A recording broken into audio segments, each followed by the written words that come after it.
Ridhima Bhatnagar. We're beginning this broadcast with some other updates coming in from the Supreme Court.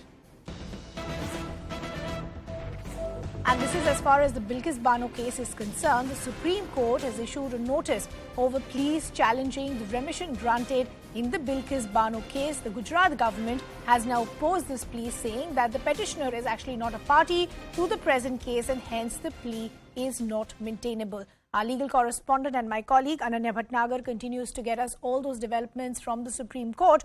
Ananya, Ridhima this side. Just first bring us up to speed of what we heard as far as this remission plea was concerned in the Supreme Court.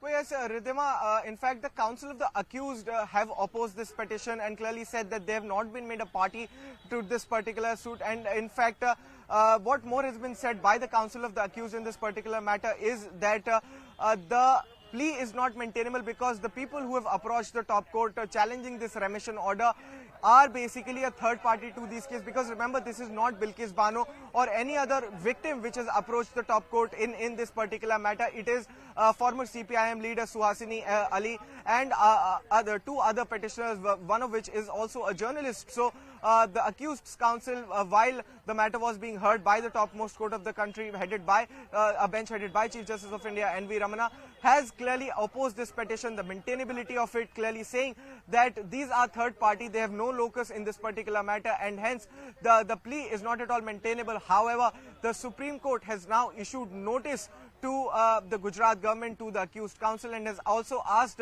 the petitioners to implead the counsel for the accused into this particular matter, and has now issued notices not only to the Gujarat government but also the accused counsel to file their responses within 2 weeks, and the matter would now be taken up after 2 weeks, and we'll have to wait and watch as to what is said by the Gujarat government in its response. However, what is very, very crucial to note is that very important questions were posed by Justice Rastogi, Ajay Rastogi, who was also presiding the bench with Justice N.V. Ramana, was that though the crime was horrific, though the crime that was committed by these convicts were horrific, but whether a remission is right or wrong, can it be only decided on this point that the crime was horrific or not, was a very, very particular question that was asked. Because remember, when Mr. Kapil Sibal, who was appearing for the petitioners into this particular matter, has clearly stated before the top court that 14 people were killed, a child's head was smashed to, in fact, the ground, and in fact various women were also raped into this particular case, and hence such a remission should not be granted, should not have been granted by the Gujarat government. And Mr. Sibal was constantly arguing that there has to be a record to be called up from the Supreme by the Supreme Court, and it has to be examined whether these orders were passed mechanically or was there an application of mind that was given out by, in fact, the people who were involved in passing these remission orders, and whether or not these remission orders were correct in law, and whether there can be a judicial review of the same in this particular matter. Ridhima. Okay, Ananya, I'll just request you to stay on with us. Thank you for at least explaining what really happened in the court. Brinda Adige, activist, also now joining us on the broadcast. Ma'am, of course, this was a judgment which, had a lot of strong reactions being seen, because the larger question being raised was, what is the message that is being sent out when these accused, they come out and they get a hero's welcome? How do you see what played out in the Supreme Court today? I think this is a fantastic move by Supreme Court to give this time, and the Gujarat government asking for 2 weeks' time. It is appalling to know that 11 convicts who have been tried by the laws of the land, following all the procedures, have been convicted for life. You have a committee that decides that all their life sentences must be, now the remission must be given to them. What is the message that they are giving? Is the convicts, if they are powerfully connected, they do not have to fear the law. Such convicts who might have all the connections can go about with impunity doing anything, and all of this will be an eyewash if a jail term or if there is some kind of a penal action taken against them. And that is what we want to ask today. Can a committee overrule a judgment and a verdict given by a judge following the rules, laws, and the constitutional provisions? Because the message that will go across is women are not safe.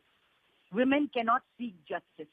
Women belonging to a minority or a marginalized group or religion must fear even more, because such convicts will get away. And The SC notice is a welcome notice that has come just now.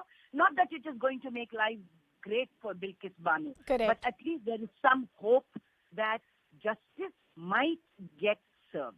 You know, Brinda, what I want to essentially understand is, taking on from what you were saying, in this back and forth, do we sometimes completely forget the condition and the situation as far as Bilkis Bano is concerned? We've heard from our... Okay, we'll just come back to you in just a bit. We're getting some reactions. Let's listen in. Also is this, that I have never seen such a petition in Supreme Court for the last 25 years, where the petition basically challenges the grant of remission order. That order is not placed in the file, and yet they are making speculative arguments that whether this remission was properly granted or not. This is very strange, and this is very... But sir, the order is not, remission order is not being given. Even the, do you have the copy of the remission order? What does the remission order say? I may not have the copy of the order. I am on the point that whether this petition as such was maintainable without any remission order in hands. How can they attack on a remission order without even seeing the order? How can they make grounds in the writ petition without seeing the remission order? So this was very speculative writ petition which was filed in Supreme Court, and that too by a third party, a political outfit. So in any case, court has implemented us as party respondent in this case, and we will file our appropriate reply in this case also. Rishi sir, आज क्या हुआ जो याचिका बिल्किस बानो के मामले में पहुंचे थे, किस तरह की याचिका थी और क्या आरोप थे और कोर्ट ने क्या कहा था? जी देखिए, मैंने अपनी जिंदगी में ऐसी याचिका नहीं देखी. हाँ सर.